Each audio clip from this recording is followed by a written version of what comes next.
Hello and welcome to Season 2 of What Your GP Doesn't Tell You with me, Liz Tucker, the podcast for both doctors and patients. This week's story is so extraordinary that the best-selling spy writer John Le Carré used it as inspiration for one of his novels. And indeed, if it was a work of fiction, you'd dismiss it as too fantastic or improbable. To tell this remarkable tale, I'm talking to whistleblower Dr Nancy Olivieri, who became concerned during a trial about the effectiveness of a drug that she was using to treat thalassemia, an inherited form of anemia.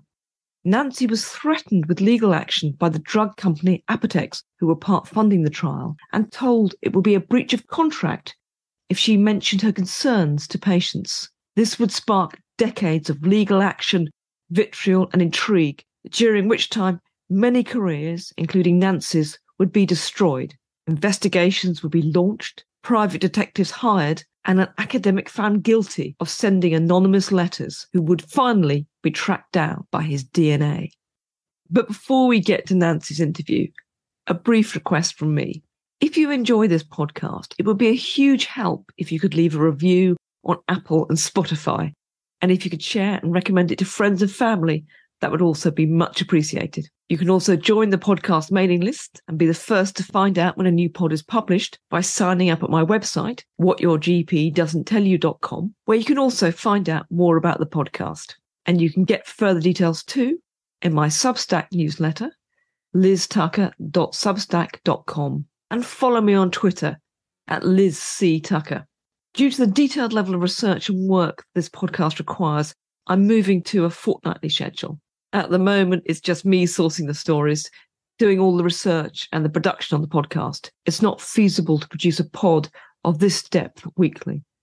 So if in the coming weeks you feel able to support the show, even if it's just $5 a month, that would be a great help. You can either sign up on patreon.com/whatyourgpdoesn'ttellyu or via PayPal on my website, whatyourgpdoesn'ttellyu.com. Now back to Nancy's interview. In 1996, Dr Nancy Olivieri, a specialist in blood disorders at Toronto's Hospital for Sick Children and professor of paediatrics and medicine at the University of Toronto, was working on a trial of the drug deferoprone to help in the treatment of thalassemia, an inherited form of anemia. But Nancy had no idea how in just a few months her life was going to completely change. Nothing would ever be quite the same again. And her story would even spark the interest of novelist John Le Carré. Here's the interview with Nancy. So Nancy, thanks so much indeed for joining me today. Great to be here, Liz. Thanks. I think there can't be too many scientists, Nancy, who find their life story so remarkable that it becomes the research basis for a novel by the best-selling spy novelist John Le Carré. Well, I think we were lucky in that regard, in that chance favors the prepared mind. When John Le Carré came to see us in Toronto, he was under no illusions. I remember sitting there very well and saying, I'm not telling you anything you don't know. You don't really need this. And he said, this is exactly what I need. Because what he just needed was how exactly it happens, right? How to make sure that the errant scientist who's trying to tell the truth is put down. What happens in the back rooms? I guess it doesn't hurt to have a senior scientist and the most prominent physician at the hospital writing hate mail and a publicly funded investigation through which he denied it. So, that kind of crazy story, I think that may have been one of the things that alerted John Le Carré to the unusual aspects of this story. Let's just put it that way. So, Nancy, you're saying that the world of clinical science may have more in common with espionage than we've thought? Oh, well, it's a contact sport for sure. So your story starts, you're doing early work on a potential new treatment for thalassemia, an inherited form of anemia. And the problem with these patients is that they need constant blood transfusions, which causes an iron overload, and so need to take medication to reduce this overload. And at the time, the only medication to do this involved using needles for 12 hours a night. And you wanted to find a simpler alternative. And you think a drug called deferoprone has potential.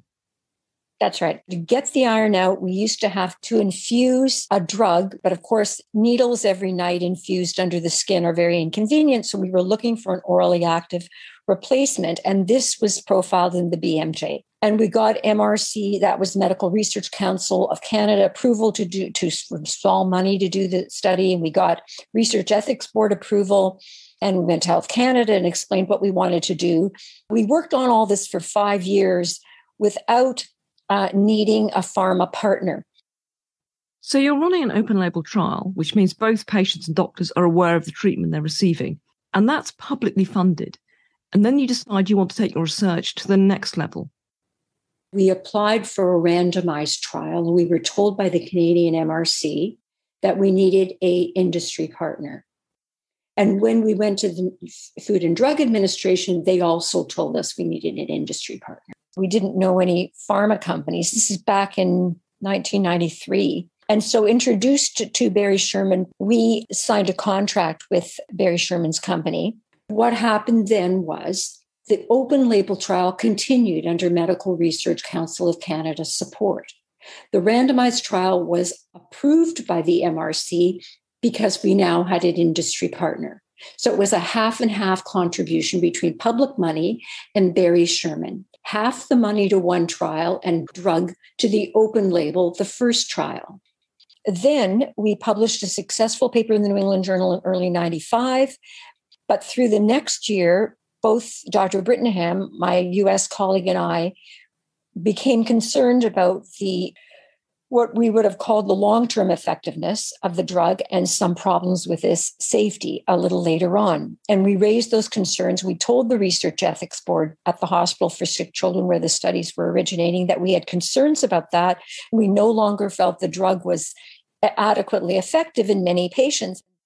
So in these trials, which are part funded by Barry Sherman's pharmaceutical company, Apotex, you and your colleague, Dr. Gary Brittingham, discovered that in some patients, deferprone is not removing iron effectively, which is a problem because a continuing iron overload can lead to a number of complications. Yes, the Research Ethics Board, the head of it, said, well, you have to change the information and consent forms to reflect your new concerns, which was entirely right.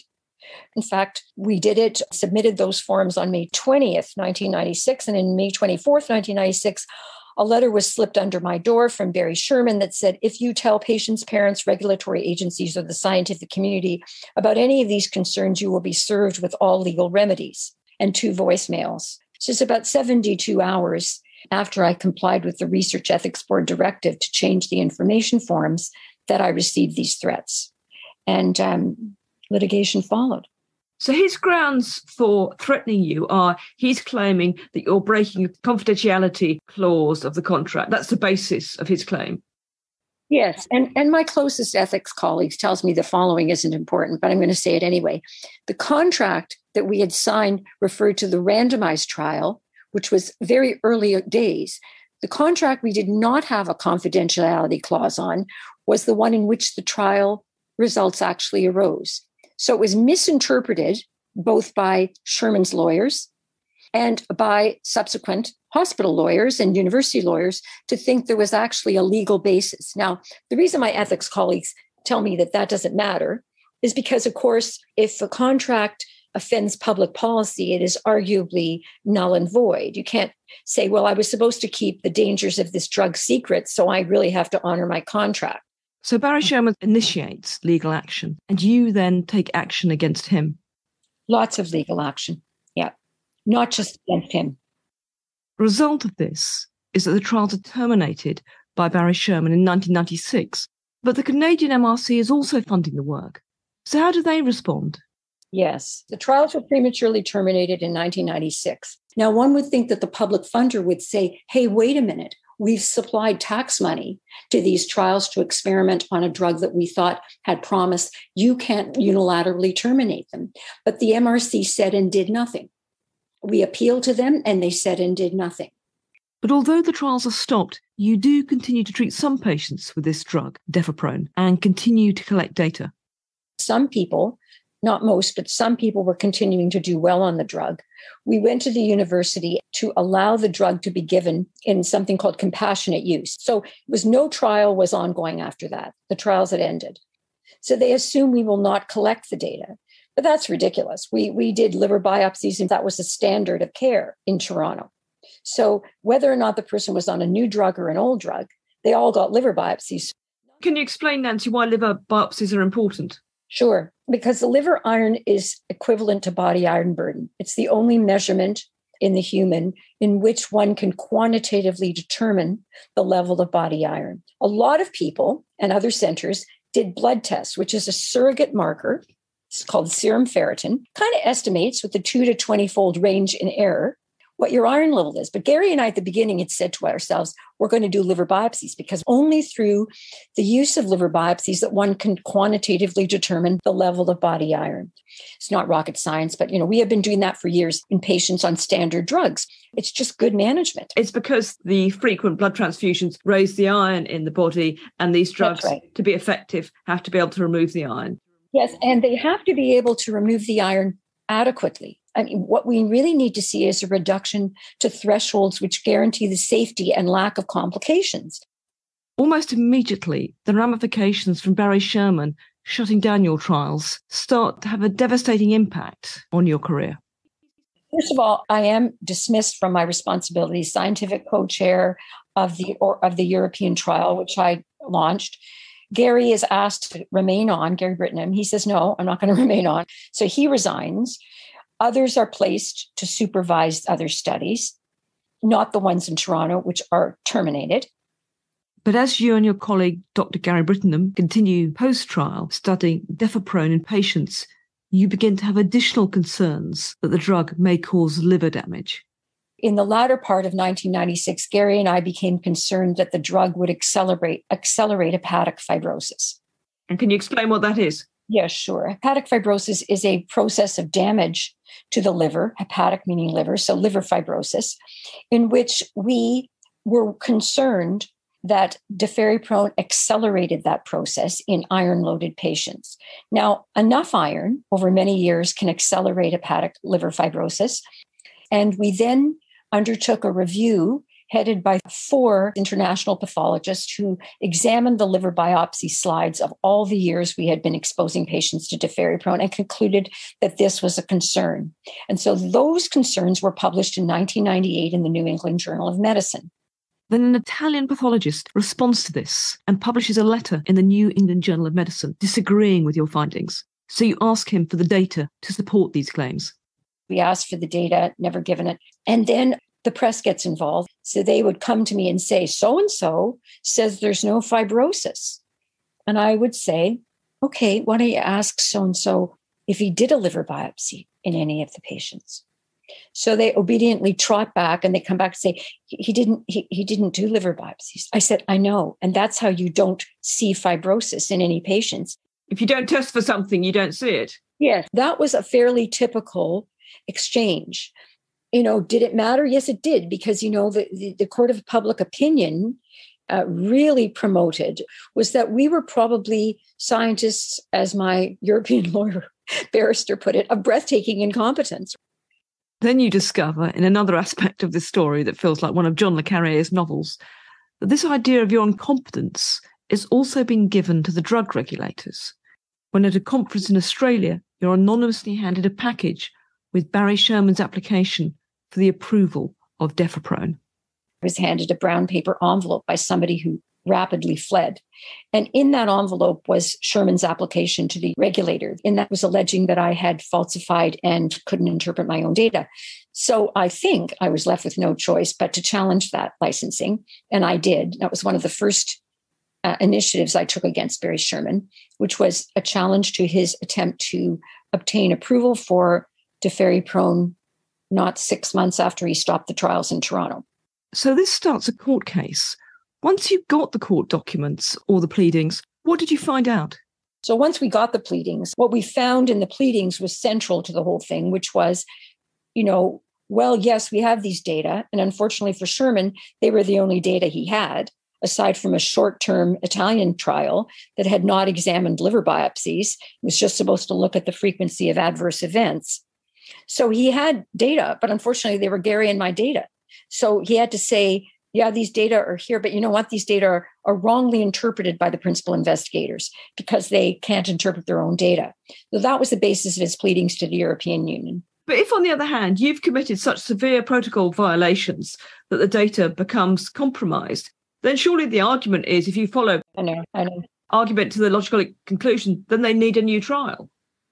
Yeah, well, actually, he alleged 3,160 protocol violations had taken part in this trial. So I retained an expert in regulation, law, and medicine named Graham Dukes, Professor Dukes from Norway. And he spent months on the trial auditing it. His conclusions were pretty bombshell, which is, I find no support whatsoever for these allegations. Any problems with the trial were absolutely minor. So after that, the European regulator changed its pleading, stopped accusing us of being pathologically incompetent, but they still licensed teferiprone as a second line. Second meaning that patients would need to have failed or be allergic or unable to take desferrioxamine, the standard needles, before they could be prescribed teferiprone. But then the European Court decided that as you're not a party of interest, or in their words, don't have standing, you can't take action in this case. Frankly, we thought this was proceeding on its merits. And in 2003, December, the court returned a verdict that said, well, essentially, the merits may be very robust, but we're throwing you out on standing, in that you are not a European, you're not a patient. The puzzling thing is why it took them so long to come to that decision. They knew you weren't a European. I know. Right at the start. I know. Yeah, I didn't change my status. I know. My solicitor's long rant on this is actually laugh out loud funny, really.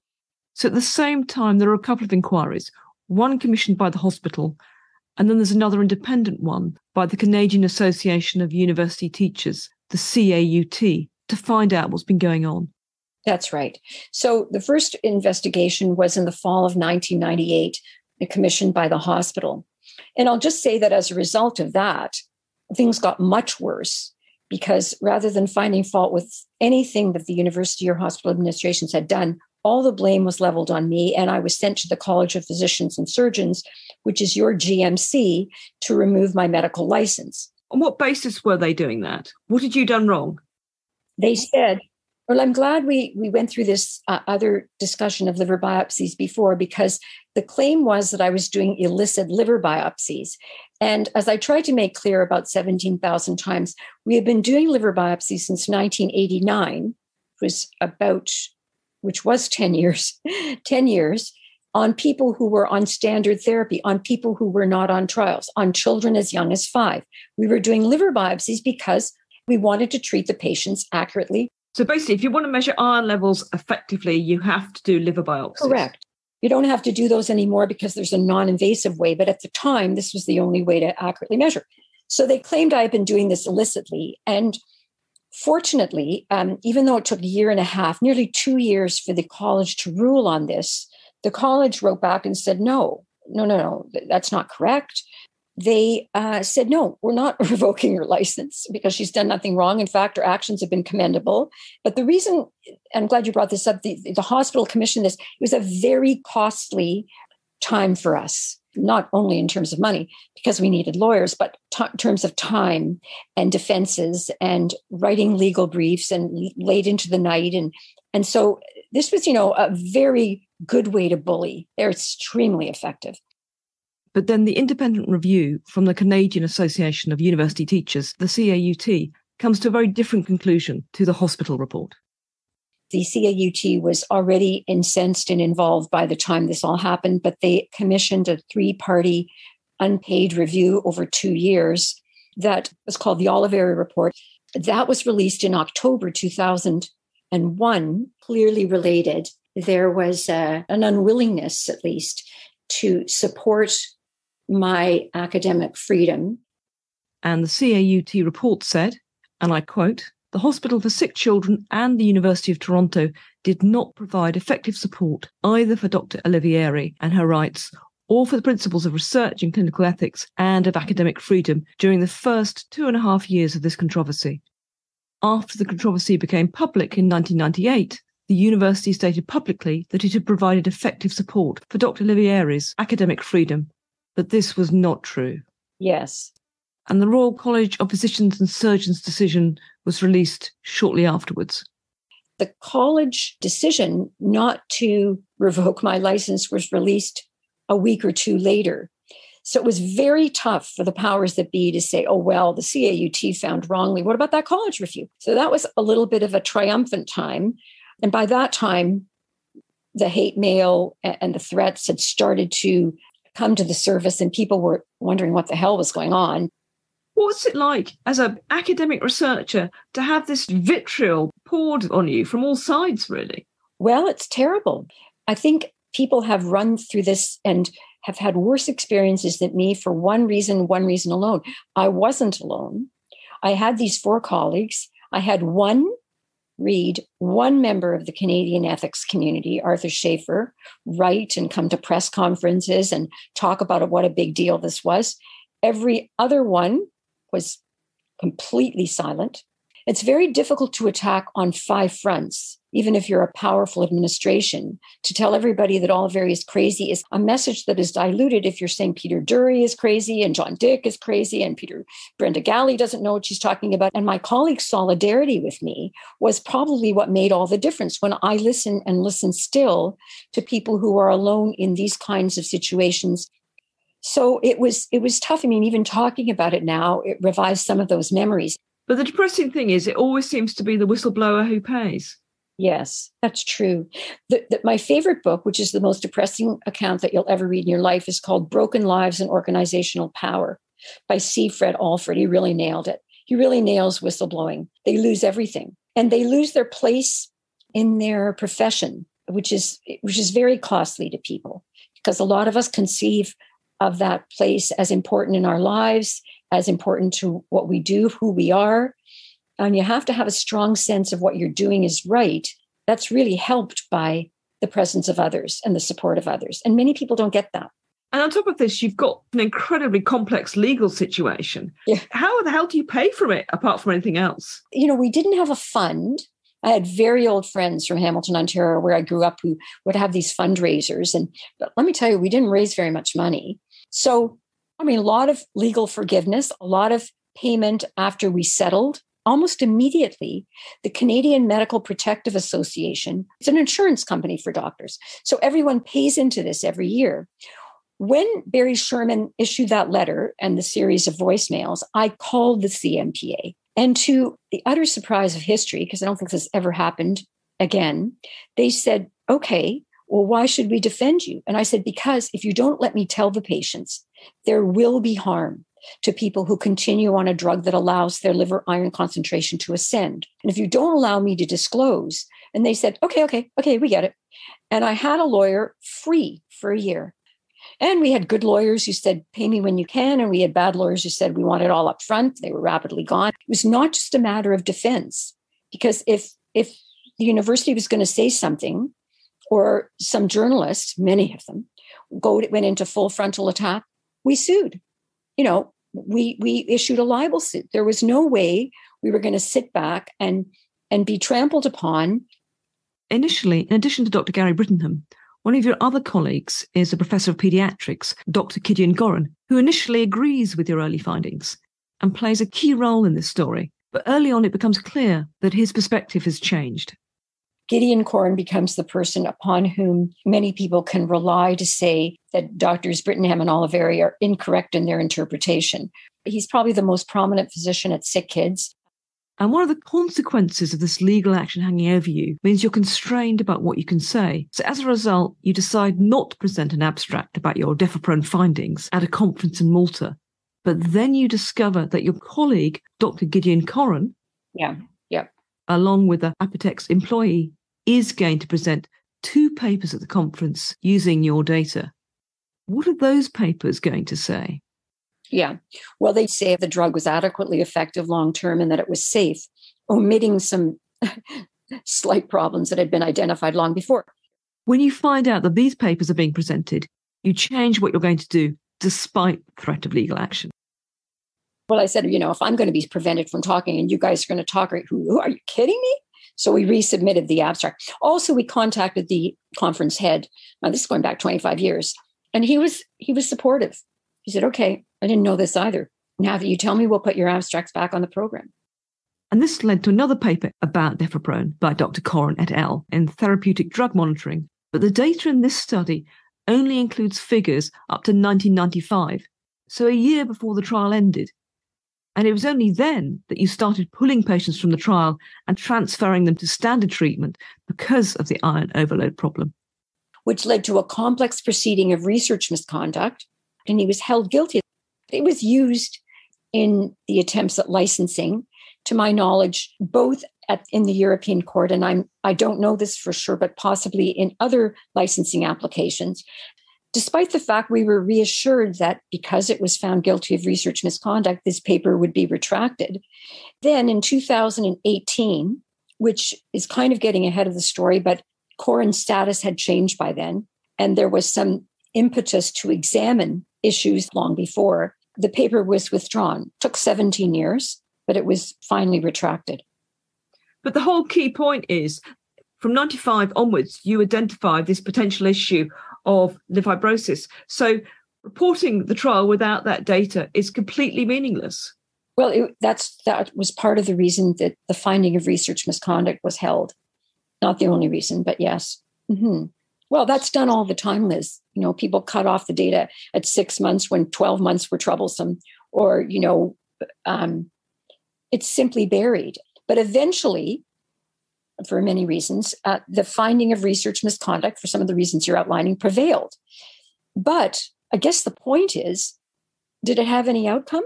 Absolutely not. The paper remained in the literature for 17 years until circumstances changed that made more people decide, maybe we can take action. Yeah, we should also say the paper didn't mention who'd funded the research, nor your contribution. So what you're saying is that paper was used in licensing application. So as a result, are you saying that the drug in some countries was licensed because of this paper? I'm not saying that. I'm saying that in the European licensing, it was still in 99. It was used as some of the literature. I don't know what decisions were made to license the drug as a second-line drug, either in Europe or 10 years later in 2009 at the FDA. I have no idea. What I am saying, it stayed in the literature and was therefore respectably able to be cited. It's not a retracted paper under which ostensibly there's any cloud at all. And I'm saying that fundamentally, whether or not it had tangible damage, it was a violation of all the research ethics for all the reasons we've said. In addition to this, an email goes out from the Hospital of Sick Children to all medical and scientific staff, repeating an allegation about protocol violations during the course of the study. Yes, I remember exactly what that email looked like. All this for, the challenge of saying, Gary, I think these liver irons are too high. So do I, Nancy. Maybe we should tell the REB. That was exactly what happened in the early 96. Do you see what could have happened? They could have said, well, why do you think they're high? We had a number of hypotheses as to why the drug wasn't adequately working, which is why we decided to continue until the toxicity was identified. We didn't think, oh my God, poisonous drug here. We had a number of hypotheses, all of which they rejected. And so, yeah, I remember that email very well. It's just a classic abuse of power. And those were the kind of things that were emotionally and professionally much more costly than lawsuits. Like, I was never scared in court. First of all, I had the most competent lawyers alive. And secondly, it's the stuff hiding behind the trees. In law, everything's out there in the pleadings. Because actually, in any of these drug cases, the only time all the data comes out is in a legal case because you have full disclosure. Yeah. And, Liz, people who say to me, I don't want to get into the swamp of lawyers. I say, you know what happens to people who don't use lawyers? They're losers. See how that works? That's exactly, if you don't hire lawyers and are ready to spend what's probably $1 million, if you aren't willing to do that, you're not going to even slightly triumph. I'm not even saying really they had a few victories, but, overwhelmingly, this is a story that's continued to go on with very few victories. Did you ever just think of giving up and quitting, Nancy, just thinking the cost is too high?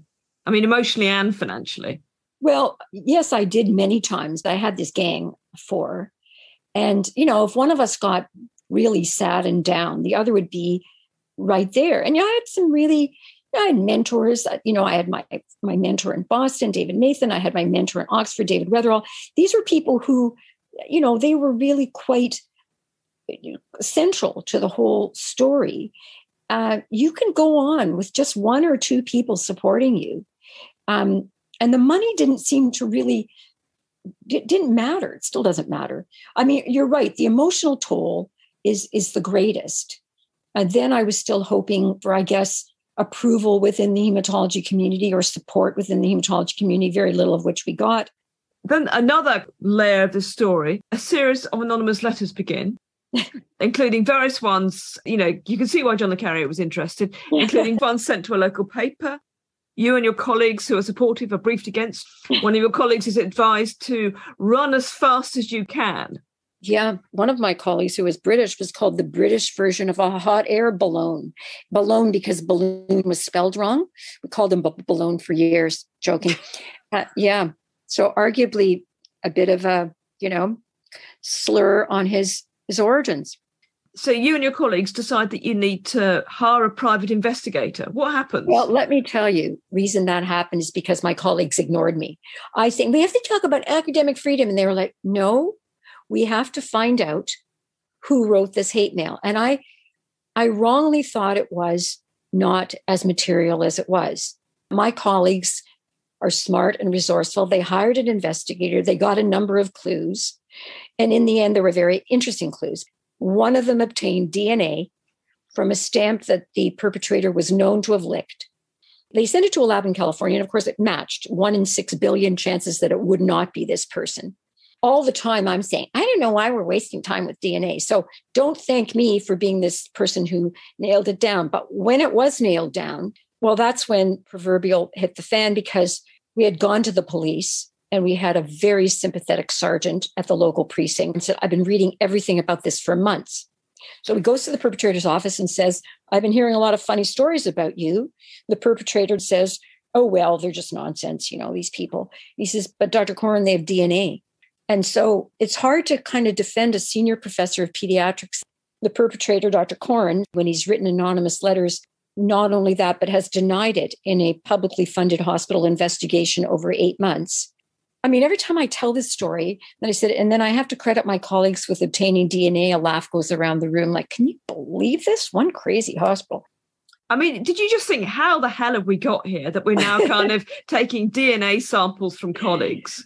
Well, yeah, I did. But as I said, I'm the person who thought, all the reasoning behind academic freedom and the protection of scientific integrity was going to hit people. No, once you dethrone somebody, a chain of reaction gets in place that is much more effective than you standing up and talking about scientific integrity. Because frankly, nobody cared that much about what I was saying. But this was an explosion. Meanwhile, the legal battles are continuing.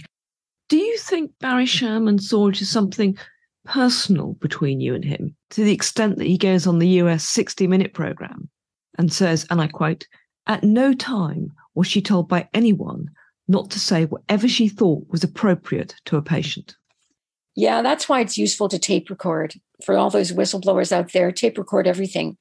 Because we did have a tape recording. And I remember 60 Minutes calling me and saying, do you have the tape recording? And of course it says, don't tell the patients or you'll be served with all legal remedies. It kind of contradicts what he said on the program. That's right. So this all goes on. Finally, things are sort of resolved in 2004. And you must have thought, that's the end of it. Well, only for a few minutes. In 2004, we reached a mediated settlement with Barry Sherman. But litigation went on for another 10 years to a mediated settlement in 2014. So at this point, the mid-2000s, what data do we have on deferoprone apart from the material from your trials?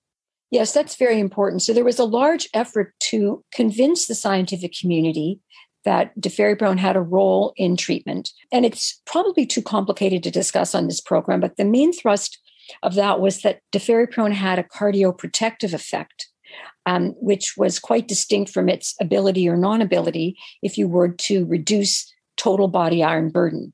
Now, this was a scientific contention by many, with I happen to disagree, but that was purported to be the value. And in 2009, there was an application to the FDA purporting this as well, and relying upon a study that had allegedly shown that cardiac iron was reduced more quickly with deferoprone than it was with standard therapy. However, the FDA ruled that that study did not show what it claimed to show.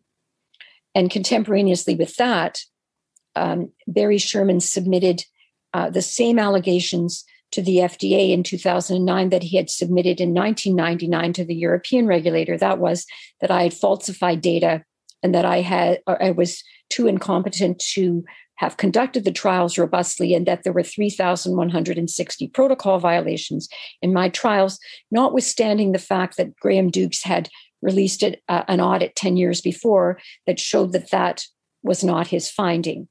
And what's the FDA's response to the application and the allegations of your incompetence? Well, in fact, the FDA did not accept, as the European regulator had accepted, at least tacitly.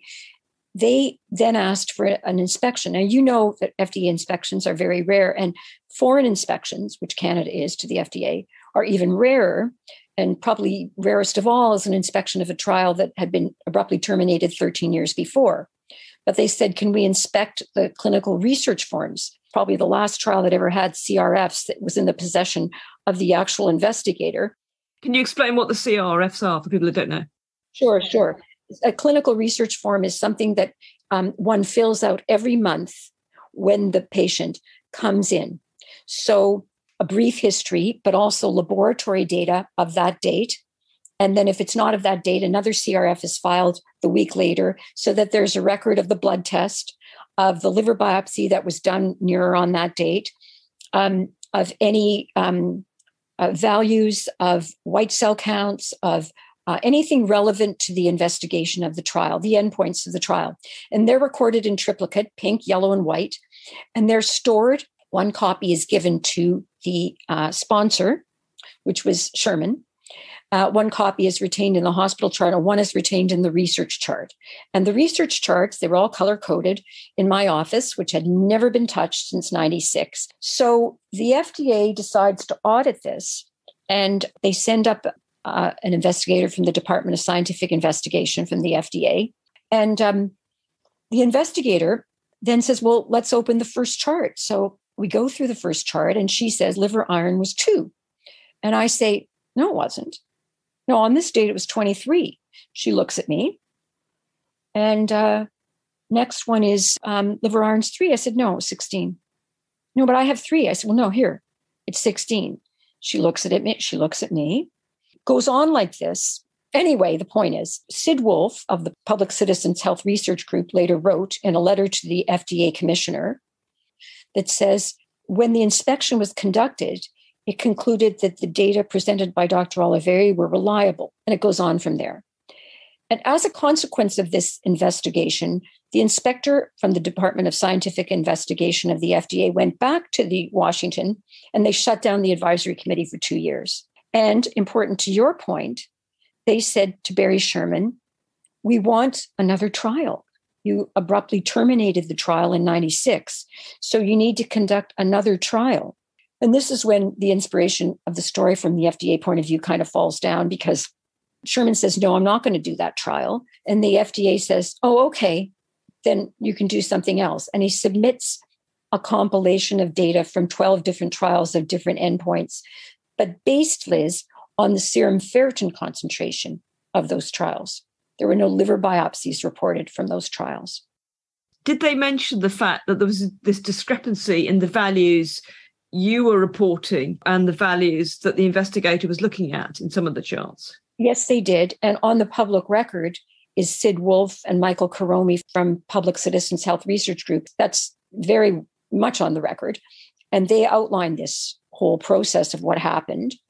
And in that, they urged Janet Wolcock, the former FDA commissioner, not to go ahead and license deferiprone because they are concerned about these findings and about the findings the FDA themselves identified, which was the discrepancy, as you put it.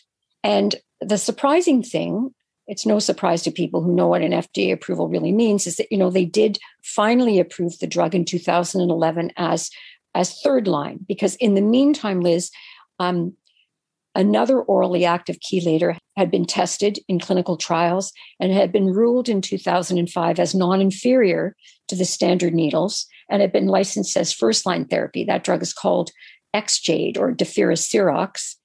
So then in 2009, you're working at the University Health Network, UHN, as a director of their hemoglobinopathy program. Then suddenly you're fired. After I was shoved out, the whole employment geometry of the clinic changed, and it was run by different physicians.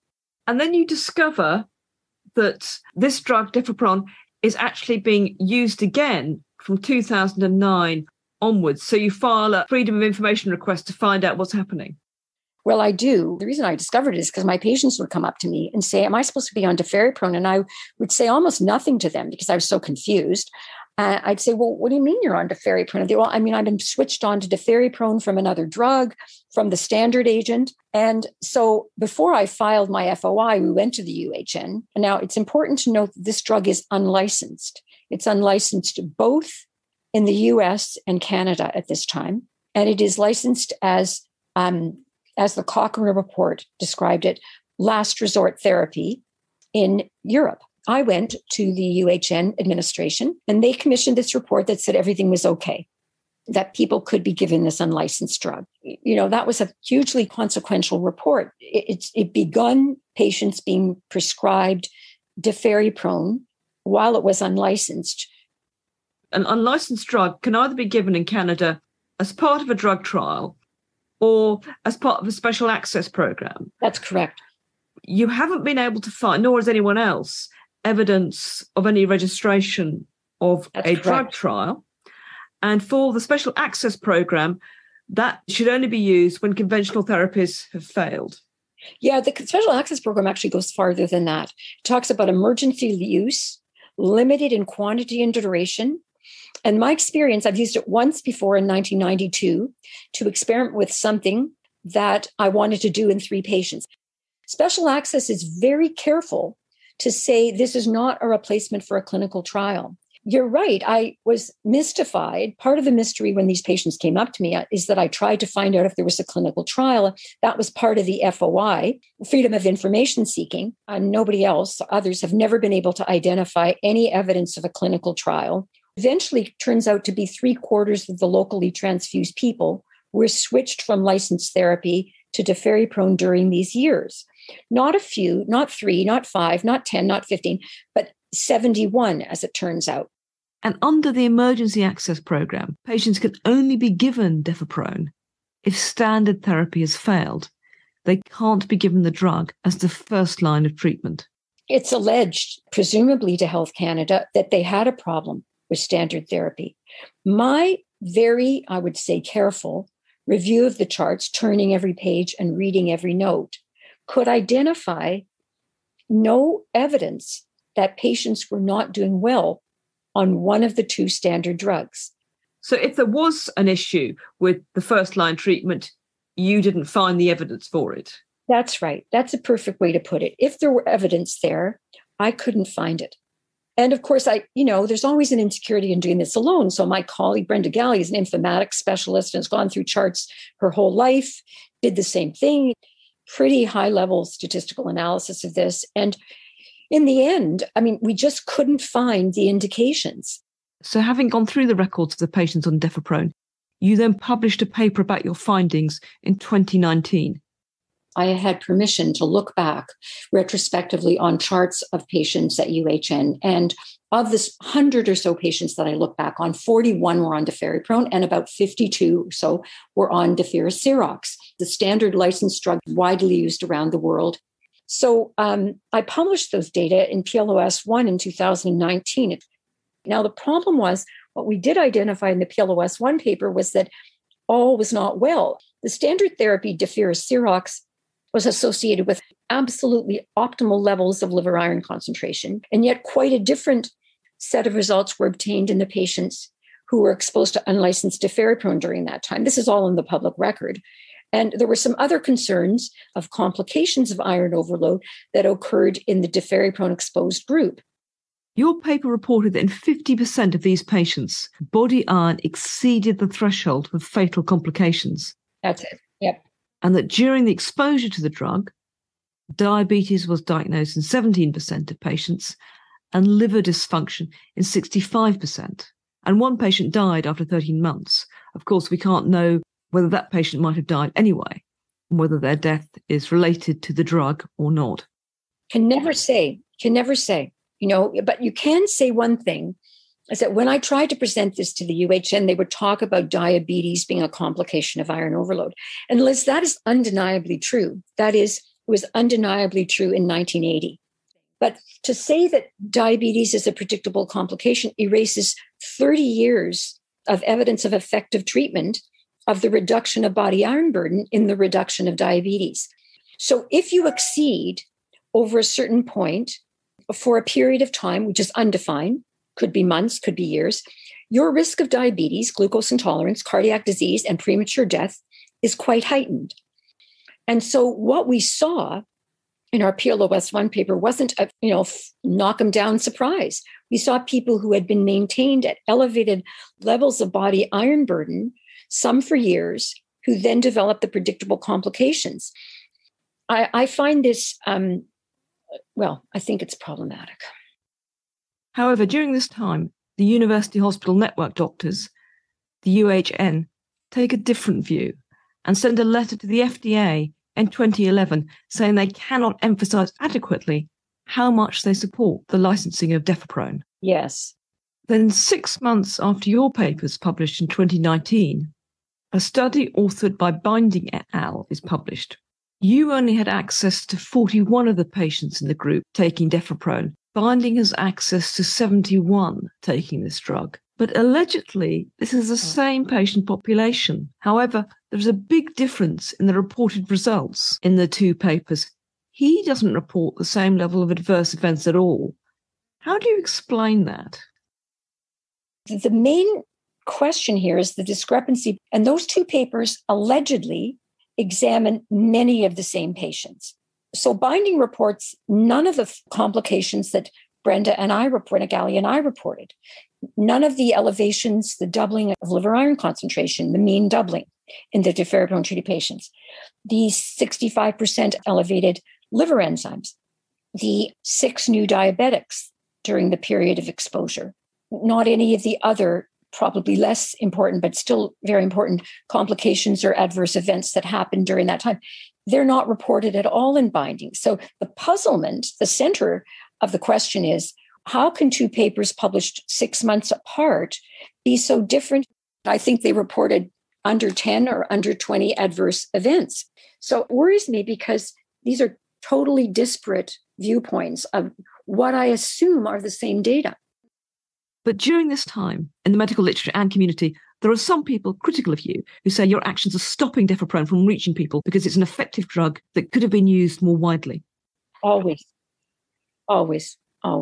And of course, it's a very effective argument. Making available a drug that, in my opinion, I worry about its adequacy in terms of its effectiveness, dates back to my understanding of the science, which is this. Reducing your liver iron from, say, 20 to 18 is, of course, defined as a reduction. And many people will say, look, the liver iron came down.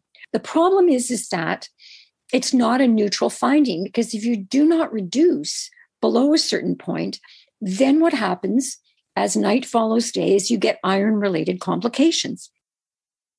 There was a substantial proportion, 39% of our patients, that actually had good control. So this was consistent, not to run the drug down. Drugs don't work in everybody.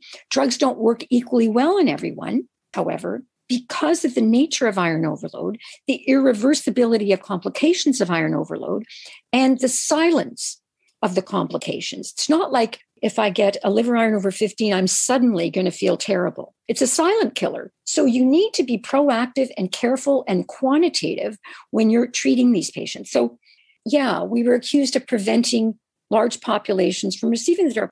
I used to say, and they never would print this, I didn't stop the trial. I had a number of hypotheses, some are still unproven, that suggested that there might be a reason for some people not doing as well.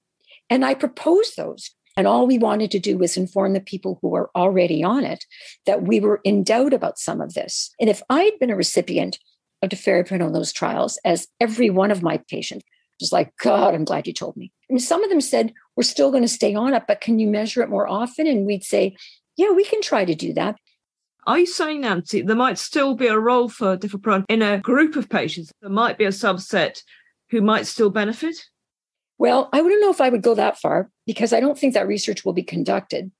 Anything that hasn't been investigated is possible, I guess. As I've already alluded, people don't do liver biopsies anymore. They use non-invasive methods that are quantitatively equivalent to biopsy, called MRI, forms of MRI, where you can measure the liver by MRI and you can get a liver iron measurement that's quite close to what you would obtain at biopsy, but you're not looking at the tissue. So how would you be able to tell what's happening?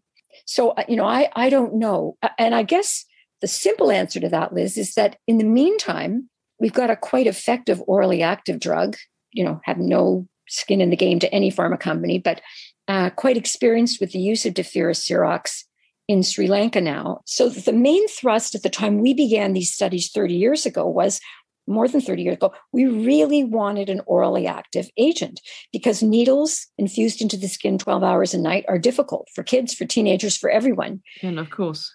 But now it's a bit of a different construct, and there is a very effective drug available. So in your personal experience as a doctor, are there any circumstances in which you would now use deferprone?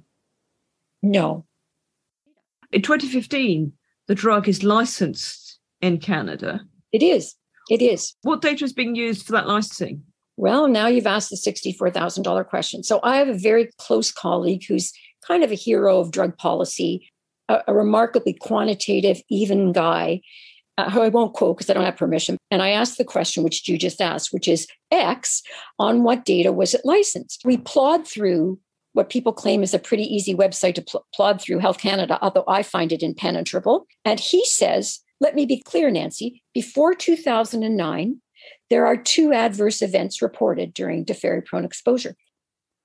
Between 2009 and 2015, 15 reported adverse events. And you find that very hard to reconcile with your research paper published in 2019, which suggests a much higher level of adverse events. Yeah. And I say, X, that is impossible. I know this and I confidently say adverse events, they must be here somewhere. And he said, Nancy, I know what your paper said, but they're not here.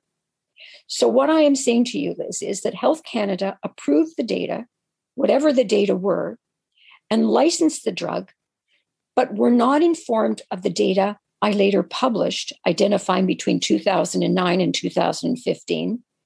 Only a fraction, a very small fraction, of those adverse events were reported to Health Canada prior to Health Canada approving the drug for sale. And what about the data from your trial, which stopped in 96? I don't think it was relied upon. What I know that Health Canada said was the drug was licensed primarily on the basis of a Canadian data package. Have I asked for that package? About 55 times. I've never been shown the Canadian data package, but my hypothesis is that it was probably more recent data and not my data from the trials that were prematurely terminated. And Nancy, you sent a number of letters to the University Hospital Network, the UHN, and not had a response. I and others have sent letters, trying to clarify both the how the basis of how the drug was given. The fact is that we were in the dark, pretty opaque still, as to what happened. There's nobody who can identify a clinical trial having been done. So inherent in that is, was there informed consent? The first thing Gary and I did back in 96 was, oh my God, we have to change the informed consent forms because people have to affirm that they're ready to go ahead with this new level of uncertainty. And the REB, the Research Ethics Board at Sick Kids, were the people who said, well, you got to change them. It was absolutely in line with everything we understand about informed consent and disclosure to patients, which is the center of clinical research, right? You need to have informed consent to proceed with anything. And I don't know what informed or other kind of consent was provided to these patients.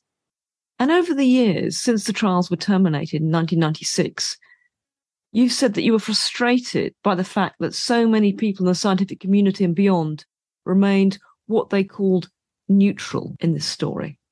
Once, a long time later, I was asked to give a talk by a medical colleague of mine, and a lot of ethicists were there. And of course, they came up with the usual, there are 2 sides to every story. Like Gloria Steinem, what was the other side of the civil rights movement? The guard dogs? Anyway, I said, really? So I'm sitting in clinic with a person and she's got a 7-year-old on the trial. And I think that the liver iron's too high. So the other side of it is I shouldn't tell her. Is that what you're saying? Because that's what the letter said. We were largely prevented from doing that without taking extreme risks, which we took. But, unsupported by almost anyone in Toronto, with the exception of my colleagues. So I want to point out I had 4 very close colleagues at Sick Kids who were phenomenally devoted to academic freedom and the protection of patients. But, 1 in 100, there was a great deal of effort to counter individuals who are raising questions. We see this today. So, Nancy, do you ever wonder how your career would have been different if none of this had kicked off, if the trial had just gone on smoothly? I do, Liz, but one of the things is that what defines your life, really? What's your story about? And I guess my story would have been going along and kind of cooperating and maybe doing more pharma trials and then more and more pharma trials, because I do miss the way things were. I miss what I used to do. But the thing is that it kind of is a world that doesn't exist anymore. And so, when we were dreaming up all this, it was all independent. We wrote 100% alone, wrote the MRC grant, tossed it back and forth. We went to the Health Canada ourselves, traveled up, on the train. We applied the Research Ethics Board. There was no conduits at all. There was no CROs. There were no clinical research forums. We were just recorded in the day. But now that is gone. That's gone with the wind, that world. And so there's nobody who says, Carrie, let's do a trial of this. Oh, Nancy, I hate your endpoint. So I don't have something to miss anymore or to reflect on, gee, I wish it was the old days, because the old days don't exist. And also, I guess I wouldn't have seen the difference in people. I mean, this is not a real professional lesson. It's much more of a personal lesson in that I met people who had to fight like crazy just to get their own truth out and never doubted that it was the truth and never doubted they were doing the right thing. Were they destroyed? Of course they were destroyed. I mean, you could argue my career was certainly destroyed, but your life isn't really just about how many papers you can publish and how many pharma grants you can get. And, it's not the real thing, really. The real thing is, what are you doing it for? I think people don't understand how drug trials moved from largely being run by academics who fed back the information to the pharmaceutical industry to now them being run by contract research organisations working for the pharmaceutical industry. And now academics are sort of people for hire. I think that is a very important point. I think they have this whole thing about you're doing research. And really, it's the companies design the trials largely. Obviously there are exceptions, but companies decide on an endpoint carefully chosen.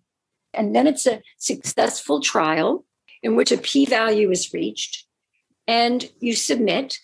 And the FDA says, well, I guess this was your primary endpoint and you've achieved it. So, the approval is given. These trials are not the same way they used to be. The CRFs, the clinical research forms I had, I knew exactly what everybody's birth date was, what everybody's liver iron was on September 4th, 1994.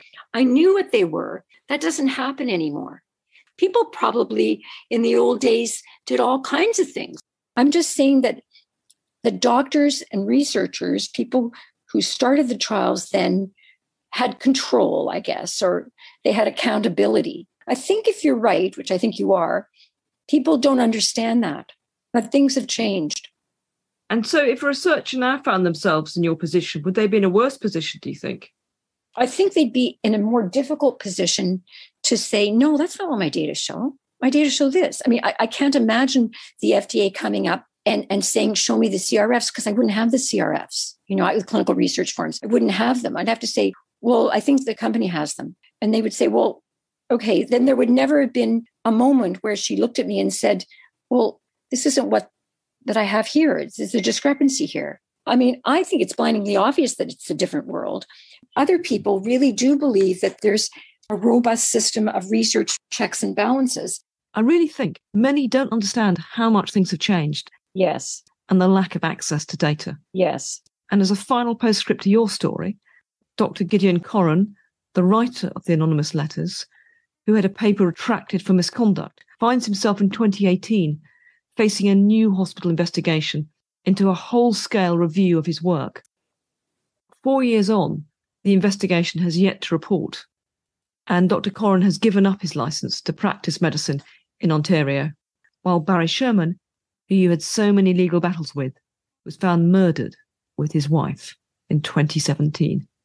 Yes, he was. So it's such a strange tale, Nancy. Thank you so much for talking. Really appreciate it. Okay, Liz, thanks. Thanks, goodbye. So I hope you enjoyed this week's episode of What Your GP Doesn't Tell You. A reminder, you can sign up for the podcast mailing list at whatyourgpdoesn'ttellyu.com, get further details on my Substack newsletter, and follow me on Twitter at Liz C. Tucker. In the next episode, I'm talking to the paediatric endocrinologist, Dr. Robert Lustig, who claims that sugar is not just empty calories and that fructose is more accurately described as a poison. He reveals why he believes it and all ultra-processed food is causing an epidemic of chronic disease and metabolic illness. So do please join me then. Many thanks for listening. Bye for now.